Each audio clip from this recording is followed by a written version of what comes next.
Ce n'était pas la caisse dans laquelle était caché Carlos Ghosn. Elle arrive du Japon, je me suis renseigné. Une caisse venue tout droit du Japon et un sens aigu de la mise en scène pour les commissaires-priseurs Rouillac, père et fils. Habitués des opérations fracassantes, ils présentent aujourd'hui à la presse leur nouveau trésor. Rien de moins qu'un tableau de Claude Monet. Une rareté. C'est un tableau assez exceptionnel de voir en France parce qu'aujourd'hui, tous les tableaux de Claude Monet qui apparaissent aux enchères sont vendus à New York, à Londres.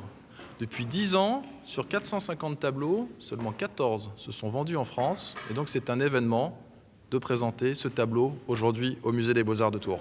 Ce tableau, peint en 1882, représente une vue de la ville de Dieppe.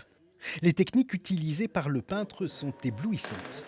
Un ciel extraordinaire, un premier plan dont le rouge vous attire tout à fait naturellement, et ces petits toits sont autant de flèches, et un premier plan dont le rapport se fait de vert en mélangeant son bleu, son jaune, pour ces touches vertes qui sont un camailleux de vert. Présenter cette œuvre exceptionnelle dans l'une des salles du Musée des Beaux-Arts de Tours était aussi un bon moyen de rappeler à tous combien cette institution, fermée au public pour cause de Covid depuis de trop longs mois, est impatiente de pouvoir rouvrir ses portes. Ça crée l'événement, on revoit les gens au musée, ils se réintéressent au musée.